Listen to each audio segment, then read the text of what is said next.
Clément fracassa la tasse contre le comptoir, le bruit résonnant comme un coup de tonnerre dans le silence oppressant du café. « Sortez! Tous autant que vous êtes, sortez de mon café !» hurla-t-il, les veines saillantes sur son front, tandis que les clients levaient des yeux ébahis de leurs écrans portables. Dans ce chaos naissant, Mathis, immobile au fond de la salle, sentit son cœur se serrer. Cet homme qu'il observait en secret depuis des mois venait de briser le fragile équilibre de leur petit monde parisien.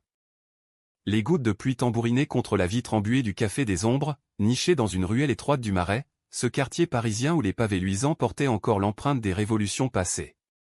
Clément, 35 ans, aux épaules larges et au regard fatigué par des nuits trop courtes, essuyait rageusement le comptoir pour la 10e fois de la matinée. Le café sentait le croquant des croissants brûlés et l'amertume du café solitaire qu'il s'était versé à l'aube. Mais aujourd'hui, l'air était chargé d'une tension plus lourde que l'odeur de la pluie, les écrans.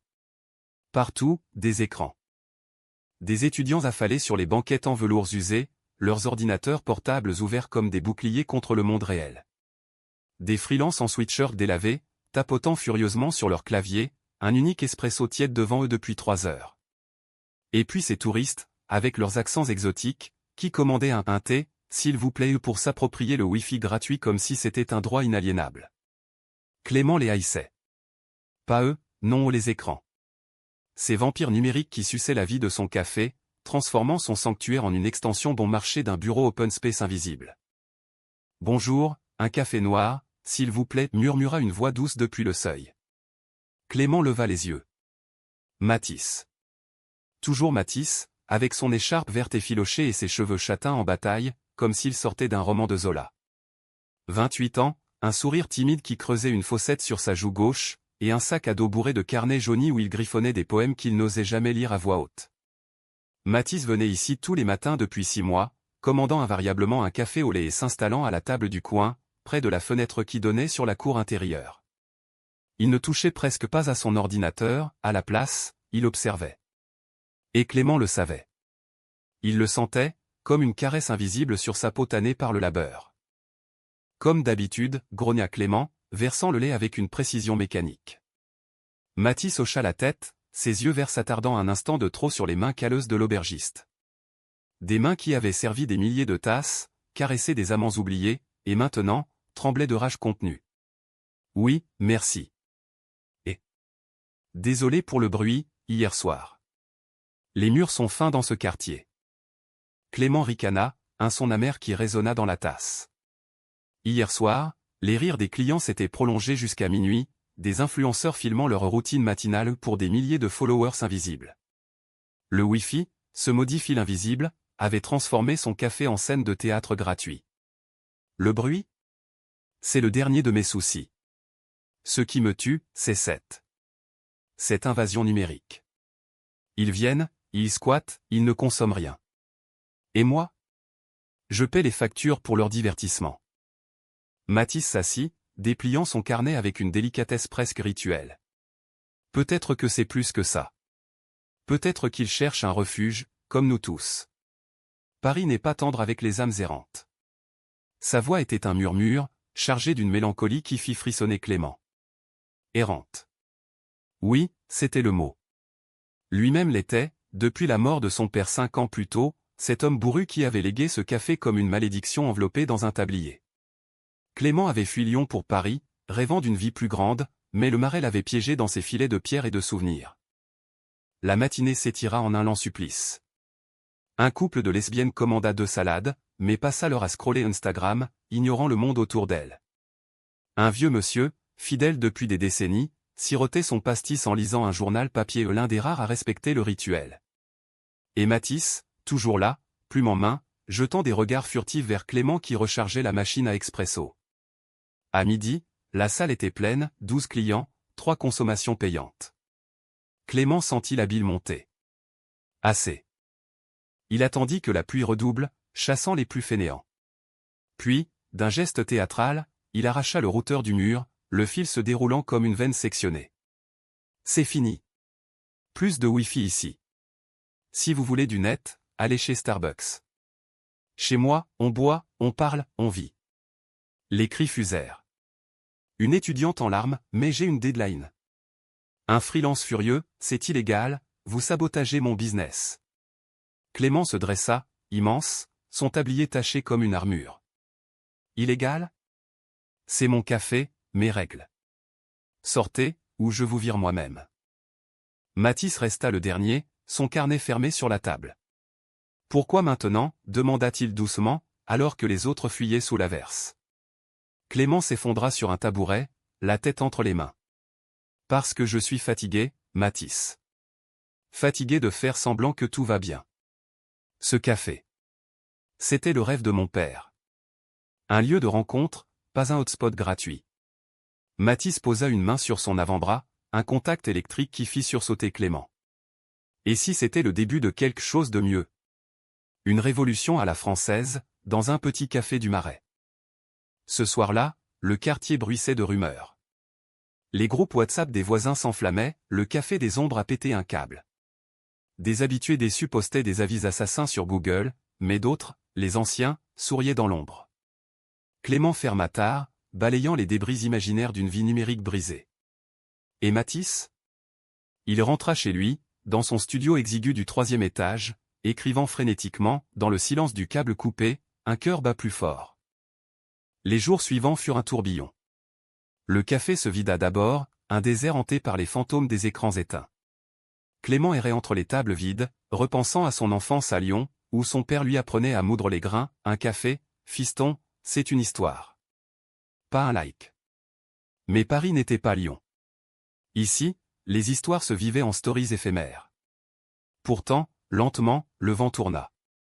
Les habitués du vieux Paris revinrent, la boulangère du coin, avec ses ragots croustillants, l'artiste peintre qui esquissait des portraits au crayon, et Mathis, fidèle, commandant 2 cafés désormais, un pour lui, un pour partager. Une après-midi pluvieuse, alors que Clément essuyait une tasse, Mathis entra trempé, son sac dégoulinant. J'ai écrit quelque chose. Pour toi. Pour le café. Il tendit un feuillet froissé. Clément lut, les mots dansant comme une valse, dans l'ombre des ombres, un homme coupe le fil et libère les âmes d'un silence complice où les regards se croisent, enfin, sans intermédiaire. Clément rougit, un feu qu'il n'avait pas senti depuis des années. C'est beau. Mais pourquoi moi? Mathis haussa les épaules, ses yeux brillants. Parce que tu as osé. Et parce que, peut-être, on est tous des profiteurs. Moi y compris. J'ai profité de ton café pour t'observer, sans oser te parler. Leurs conversations s'allongèrent comme les ombres du soir. Mathis raconta son arrivée à Paris, fuyant une famille étouffante en Bretagne, où être gai était un secret chuchoté. Clément avoua ses nuits solitaires, après la rupture avec un amant volage qu'il avait laissé pour un vrai Parisien. Entre eux, une tendresse naquit, fragile comme un espresso mousseux. Ils rirent des absurdités du quartier, le chat errant qui miaulait aux portes, les manifestations lointaines pour le climat. Et un soir, sous les guirlandes lumineuses que Clément avait accrochées pour chasser les fantômes numériques, leurs mains se frôlèrent. Un baiser suivit, hésitant, puis vorace, au goût de café et de pluie. Mais le quartier ne pardonnait pas facilement. Les plaintes affluaient, pétitions en ligne pour restaurer le Wi-Fi, murmures dans les brasseries voisines. Clément est un dinosaure, ricana un barista concurrent. Et puis, la trahison, parmi les fidèles, il y avait Lucas, l'ami d'enfance de Clément, revenu de Berlin pour l'aider. Lucas, avec son sourire carnassier et ses idées modernes, avait secrètement contacté un investisseur pour racheter le café et le transformer en espace coworking branché. C'est pour ton bien, Clem. Tu coules. La découverte fut un coup de poignard. Clément trouva les mails sur l'ordinateur partagé, tard dans la nuit. Traître, murmura-t-il, les larmes coulant enfin. Mathis, alerté par un appel paniqué, accourut. Ils s'assirent sur le trottoir, dos au mur froid, et Clément se livra, j'ai cru que j'étais seul contre tous. Mais c'est pire. C'est un ami qui me vend. Mathis l'enlaça, son corps chaud contre le sien. Non. Tu n'es pas seul. Et moi? Je te promets, je ne te lâcherai pas. La nuit parisienne enveloppait le marais d'un voile de brume, les réverbères diffusant une lumière orangée qui dansait sur les flaques comme des promesses brisées. Clément et Mathis restèrent là, enlacés sur le trottoir, jusqu'à ce que le froid les force à rentrer. À l'intérieur du café, l'air était lourd d'odeurs oubliées, celles du bois ciré, du sucre vanillé, des cigarettes clandestines fumées jadis par des poètes maudits. Clément alluma une lampe à pétrole ou un caprice hérité de son père et ils s'assirent à la table centrale, entourés de chaises vides comme des témoins muets. Lucas. On se connaît depuis l'école. Il était le seul à savoir pour moi, pour mes inclinations, confia Clément, la voix rauque. Mathis écouta, sa main traçant des cercles apaisants sur le dos de l'aubergiste. Les inclinations, répéta-t-il doucement, un sourire triste aux lèvres. C'est un mot si propre pour une douleur si sale. Ma famille m'a jeté dehors quand ils ont trouvé mes lettres. Des poèmes pour un garçon du village. Dépravé, qu'il disait. Leurs regards se croisèrent, un pont invisible jeté sur l'abîme des rejets partagés.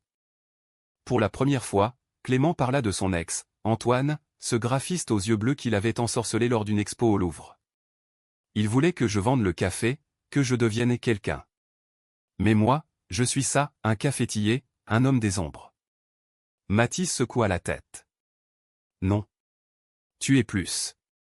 Tu as créé un espace, même sans le savoir. Un lieu où les âmes comme nous peuvent respirer. Il se pencha, effleurant les lèvres de Clément d'un baiser chaste, chargé de promesses.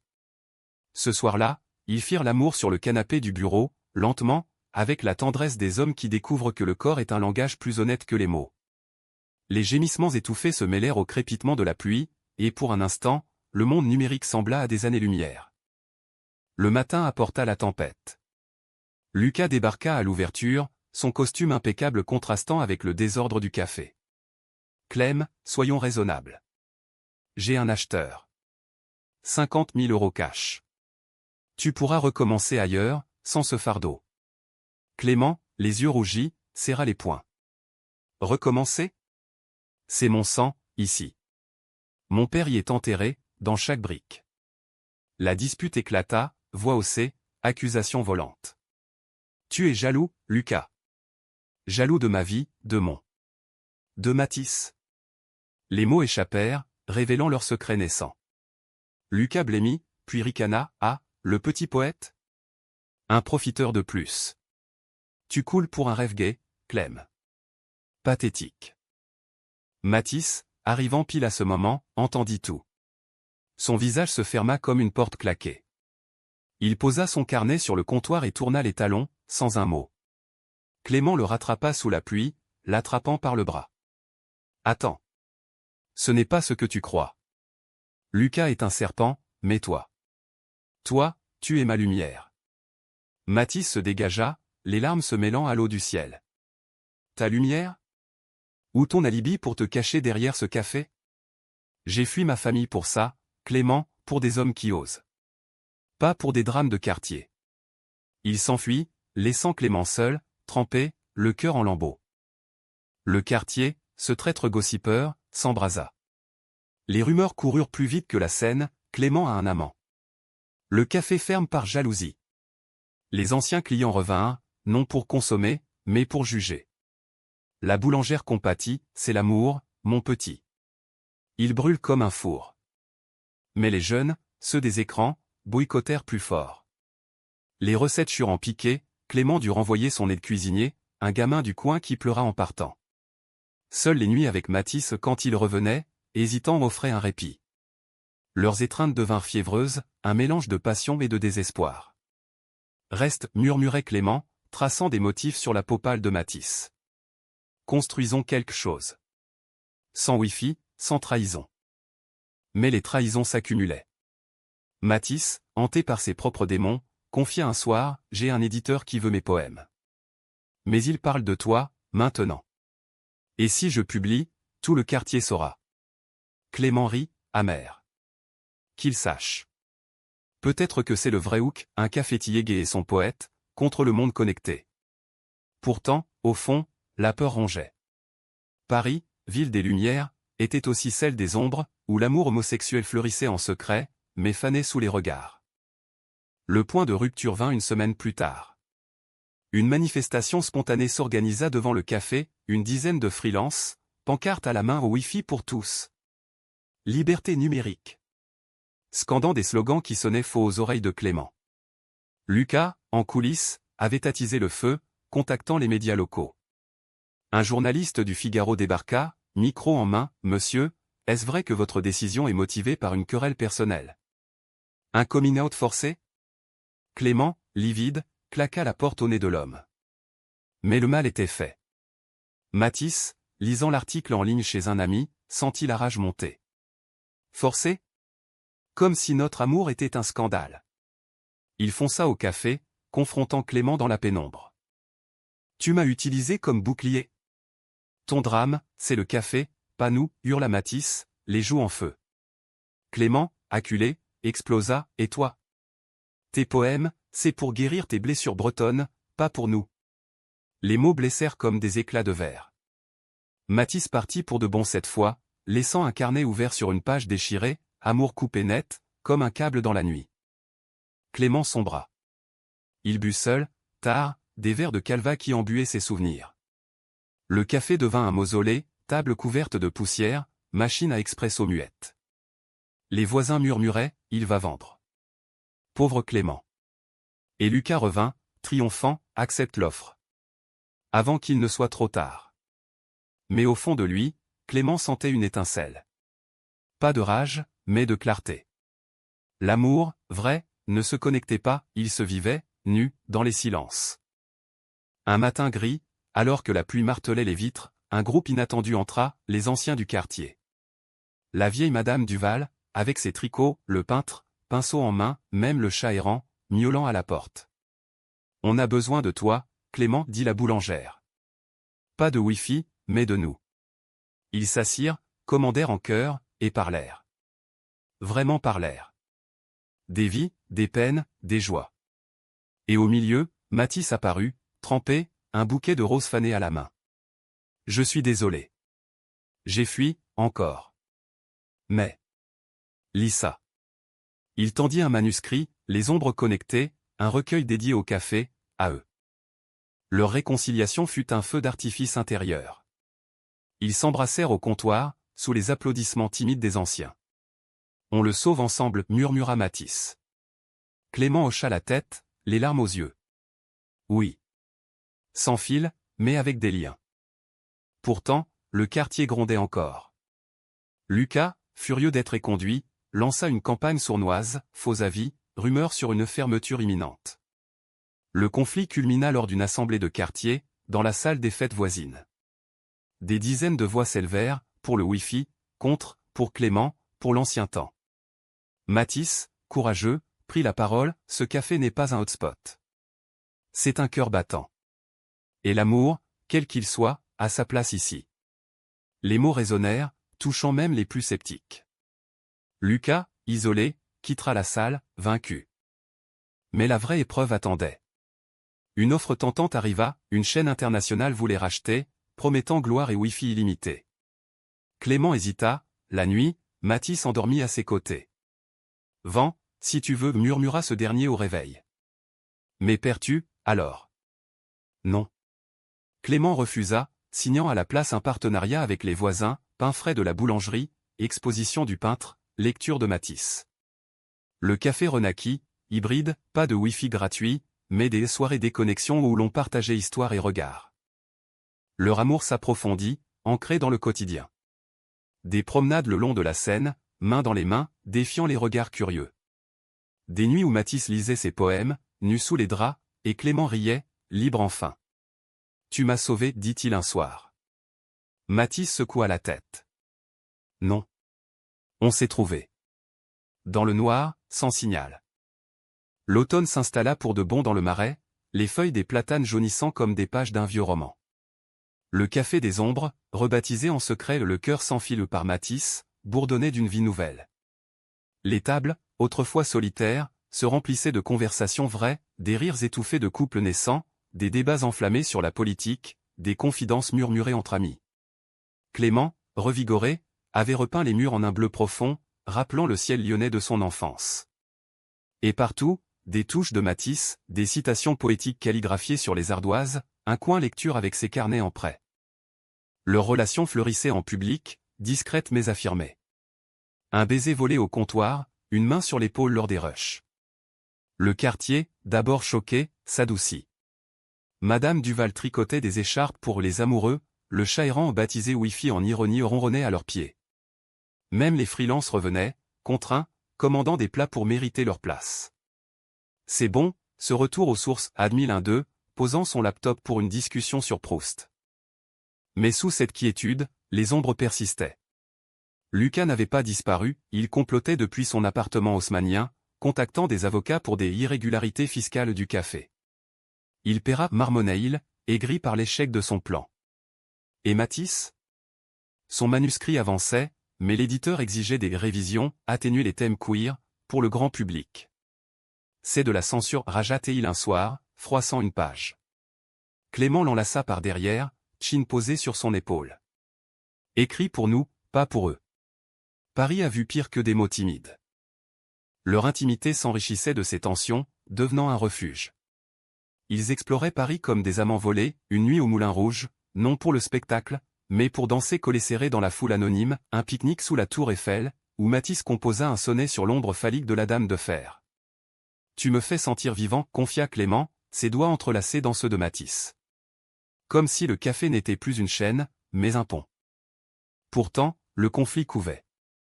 Une lettre arriva, une mise en demeure de Lucas, accusant Clément de diffamation pour les insinuations lors de l'Assemblée. Tu as ruiné ma réputation, écrivait-il. Clément blêmit, mais Matisse, pragmatique, contacta un ami juriste. C'est du bluff. Il veut te faire craquer. Ensemble, ils préparèrent une défense, témoignage des voisins, preuve des manigances de Lucas. Mais au fond, la trahison d'un ami d'enfance rongeait Clément. Pourquoi moi? Que ai-je fait? Matisse, les yeux doux, répondit, parfois, l'amour platonique vire à l'envie. Il t'aimait, à sa façon. Et maintenant, il te hait pour ce que tu as avec moi. La nuit qui suivit fut orageuse. La foudre zébra le ciel, et dans leur lit un matelas improvisé au-dessus du café, leurs corps se cherchèrent avec urgence. Clément, dominant, explora Matisse avec une tendresse possessive, murmurant des « je t'aime » entre chaque caresse. Matisse, plus fluide, se livra, ses gémissements un poème vivant. Tu es mon encre, halta-t-il, et ils sombrèrent ensemble, épuisés, dans un sommeil salé de sueur et de larmes. Le lendemain, le quartier s'éveilla sous un soleil timide. Les soirées déconnexion attiraient du monde, une lectrice de tarot prédisait des amours fatidiques, un musicien jouait du accordéon, évoquant les bals musettes d'antan. Matisse lança son premier atelier poésie, où des âmes timides partageaient des vers sur l'absence, le désir. Clément observait, fier, son cœur gonflé. « Regarde-nous, dit-il à Matisse lors d'une pause. On a transformé une décision égoïste en miracle collectif. » Mais Lucas frappa fort. Il organisa une contre-soirée dans le bar d'en face, où il fit partie. Gratuit pour tous. Des enceintes hurlaient de la techno, des écrans géants diffusaient des mèmes. Le quartier se divisa, les jeunes affluèrent là-bas, laissant le café désert pour la première fois depuis des semaines. Clément, seul derrière son comptoir, sentit le découragement l'envahir. « C'est fini, murmura-t-il quand Matisse rentra, essoufflé d'avoir tenté de convaincre les fêtards. « Non, insista ce dernier, allumant les guirlandes. C'est le test. Demain, on contre-attaque. » Le contre fut magistral. Matisse appela ses contacts, un chorégraphe queer pour un flash mob dans la ruelle, des poètes slam pour des textes acides sur la solitude connectée. Clément cuisina un festin gratuit, quiche aux herbes, tarte aux pommes, vin du Beaujolais. Pas de Wi-Fi, mais du vrai, clama-t-il. La nuit fut magique, corps dansant sous la lune, voix entrelacées en spoken word, rire fusant comme des bulles de champagne. Même quelques traîtres du bar d'en face traversèrent la rue, émus. Lucas, observant de loin, serra les dents, son plan en miettes. Pourtant, la trahison personnelle culmina. Matisse découvrit, par un mail malencontreux, que l'éditeur avait leaké un extrait de son manuscrit à un poème intime sur leur première nuit sur un blog littéraire. Scandale au Marais, amour gay et café rétro, titrait l'article, moqueur. Matisse s'effondra, accusant Clément, c'est ta faute. Ton drame a attiré ça. Clément, blessé, rétorqua, mon drame. C'est notre histoire. Et tu fuis encore? La dispute les sépara pour 2 jours, un gouffre de silence. Clément erra seul, buvant au comptoir, repensant à son père, l'amour, fiston, c'est comme le café, fort, mais il faut le filtrer. Matisse, dans son studio, écrivit furieusement, transformant la douleur en article. Le troisième jour, il revint, un nouveau manuscrit en main. Lis. C'est pour nous, pas pour eux. Clément lut, ému aux larmes, des vers sur la résilience queer, sur un café qui bat comme un cœur. Ils se réconcilièrent dans les bras l'un de l'autre, plus forts, leurs cicatrices comme des tatouages invisibles. Le quartier, touché par cette résurrection, organisa une pétition inverse, sauvons le cœur sans fil. Des signatures affluèrent, même de Lucas un geste d'adieu, peut-être un regret. Le café prospéra, symbole d'une résistance douce, antinumérique, pro-humain. Clément et Matisse, amants publics, devinrent les gardiens de ce havre, où l'amour, enfin, n'avait plus besoin de signal. L'hiver s'abattit sur Paris comme un manteau de velours gris, la Seine gelée par endroits, les Parisiens se hâtant sous des parapluies noirs. Le café des ombres où le cœur s'enfile, comme l'appelaient désormais les initiés, devint un cocon chaleureux contre le froid. Un poêle à bois crépitait au centre, diffusant une lumière orangée sur les visages rougis. Clément, barbu désormais du nombre de poils qui accentuait son charme rude, servait des chocolats chauds épicés, ses manches retroussées révélant des avant-bras musclés par le labeur. Matisse, plus confiant, animait des ateliers hebdomadaires, écrire sans écran, ou des âmes diverses, un prof à la retraite, une drag queen en herbe, un migrant syrien posait plume sur papier, libérant des histoires enfouies. Leur amour, passé les tempêtes, s'était mué en une routine tendre, parsemée de surprises. Clément glissait des notes dans les tasses de Matisse, ton sourire, mon espresso. Matisse répondait par des haïkus chuchotés à l'oreille lors des services calmes. Il dormait enlacé, écoutant la ville respirer, et faisait l'amour avec une lenteur délibérée, explorant chaque courbe comme un territoire nouveau. Tu es ma France, plaisantait Matisse, et Clément riait, le cœur léger. Mais le passé n'oublie pas.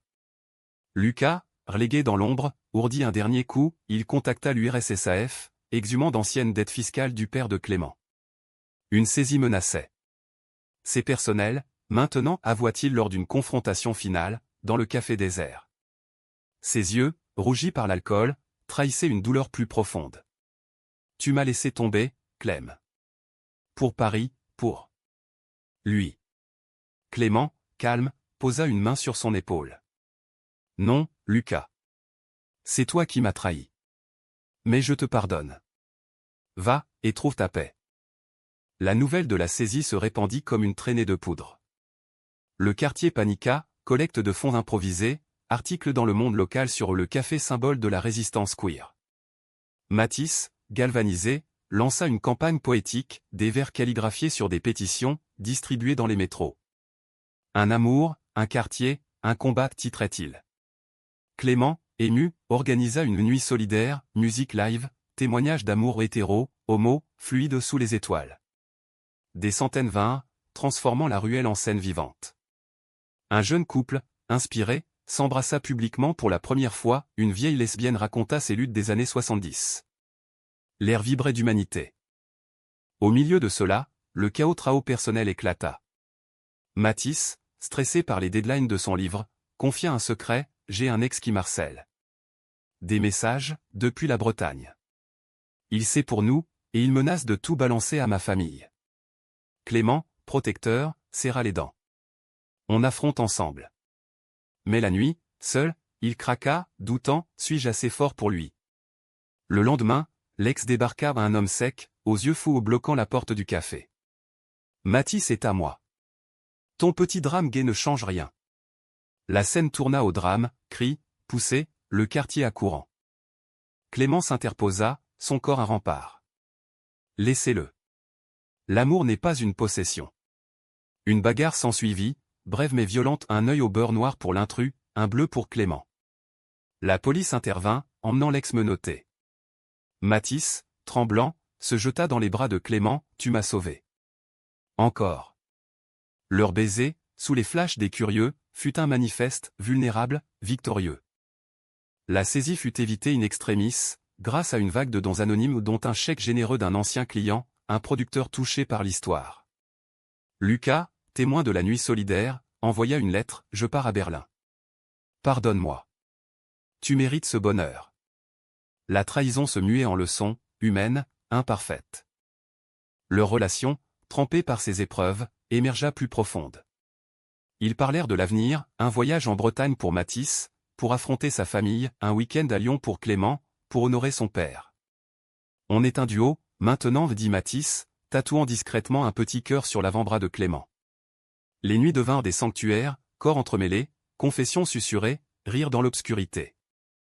Le quartier, transformé, adopta le café comme sien.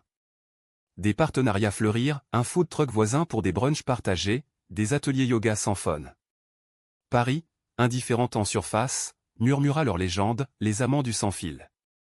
Et un soir de Noël, sous la neige rare, Clément mit un genou à terre non pour un anneau, mais pour un café gravé, à Mathis, mon éternel signal. Épouse-moi? Pas légalement, mais ici, dans notre monde. Mathis, en larmes, accepta, et le quartier applaudit depuis les fenêtres éclairées. Mais la vie, cruelle poétesse, réservait un dernier twist. Le manuscrit de Mathis fut publié, best-seller inattendu, révélant leur histoire au grand jour. Des haters en ligne hurlèrent, mais plus de soutien affluèrent, invitations à des festivals littéraires, un docu sur Arte. Clément, fier, tint bon, pas de Wi-Fi, mais bienvenue aux âmes. Leur amour, exposé, résista, plus romantique que jamais. Le printemps revint au marais comme un amant prodigue, les cerisiers en fleurs saupoudrant les pavés de pétales roses, effaçant les cicatrices de l'hiver. Le cœur sans fil pulsait d'une énergie nouvelle, extensions ouvertes sur la cour, où des tables en bois recyclé invitaient à des pique-niques littéraires. Clément, plus épanoui, avait laissé pousser sa barbe, un halo de confiance autour de son visage buriné. Mathis, best-seller en poche, signait des autographes avec une modestie touchante, ses yeux verts pétillants quand il croisait ceux de son bien-aimé. Leur vie quotidienne était un poème vivant. Matin paresseux, où Clément préparait le petit-déj brouillé et croissant frais pendant que Mathis griffonnait au lit. Après-midi volé pour des balades main dans la main le long du canal Saint-Martin, ignorant les selfies des touristes. Soirée où le café fermait tôt pour eux seuls, jazz en fond, vin doux, et des étreintes qui redécouvraient l'urgence du désir. Tu sens bon la liberté, murmurait Mathis, enfouissant son nez dans le cou de Clément. Ce dernier, riant, répondait, et toi, l'inspiration. Le quartier, cicatrisé, les avait adoptés comme icônes locales. Madame Duval organisait des tricots solidaires pour des refuges LGBTQ+, le peintre exposait des toiles inspirées de leur silence partagé. Même Lucas envoya une carte postale de Berlin, une photo d'un café branché, avec un mot, j'apprends. Merci pour la leçon. La trahison, lointaine, n'était plus qu'une ombre édulcorée par le temps. Pourtant, un dernier conflit plana, la famille de Mathis, alertée par le livre, débarqua un après-midi ensoleillé. Sa mère, rigide en tailleur, son père, mutique, et une sœur curieuse. On litait. Maud dit la mère, raide. C'est choquant. Mathis, pâle, serra la main de Clément. C'est ma vie. Notre vie. Le silence s'étira, puis la sœur brisa la glace, c'est beau, en fait. Courageux. La mère, larmes aux yeux, tendit une main, on essaie. Pour toi. Pas parfait, mais humain, un pas vers la réconciliation. Clément, stoïque, servit des cafés, écoutant les aveux bretons. Plus tard, seul avec Mathis, il confia, j'ai peur de te perdre à eux. Mathis l'embrassa, fervent, jamais. Tu es mon foyer. Leur nuit fut une célébration, corps fusionnés dans une danse lente, sueur et murmure, un serment charnel contre les doutes. L'été apporta le vrai test, une offre mirobolante d'une chaîne pour franchiser le concept sans fil. Des millions, la gloire. Clément hésita, consultant Mathis lors d'une escapade à la mer Deauville, où les vagues chantaient des romances éphémères. Vent si tu veux grandir, dit Mathis, sable dans les cheveux. Clément secoua la tête, non. Grandir, c'est rester vrai. Avec toi, ici. Ils rentrèrent plus unis, refusant l'offre dans une lettre poétique. Le quartier explosa de joie, une fête géante, feux d'artifice artisanaux, discours larmoyants. À Clément et Mathis, gardiens du cœur parisien. Le chat Wi-Fi miaula en chœur, et les anciens levèrent leurs verres. Leur amour, public, inspira, couple naissant, coming out timide, un mouvement de déconnexion romantique qui gagna les réseaux aux ironies suprêmes. La fin d'année scella leur saga. Mathis publia un second recueil, dédié à Clément, fils coupé, lien tissé. Lors de la présentation, au café bondé, il lut un extrait, dans l'ombre d'un comptoir, un regard a suffi pour relier deux âmes, sans câble ni crier amour parisien, éternel, sans Wi-Fi. Clément, au premier rang, pleura ouvertement. Plus tard, sur le toit, sous les étoiles, ils firent l'amour une dernière fois en public, non, en privé, mais avec la ville comme témoin. Pour toujours, jura Clément. Toujours, répondit Matisse. Le café perdura, havre humaniste dans un monde connecté. Clément et Matisse, amants mûrs, apprirent la patience, des disputes sur les factures, des rires sur les rides naissantes. Mais l'essence resta, un amour né d'une décision folle, qui avait bouleversé un quartier, guéri des âmes, et prouvé que les vraies connexions naissent dans le silence. Et un soir d'automne, des années plus tard, alors que la pluie fine lavait les pavés, un jeune homme entra, carnet en main, observant le comptoir. Clément, grisonnant, sourit, un café? Et laissait le monde dehors, pour une fois. L'histoire recommençait, cyclique, éternelle.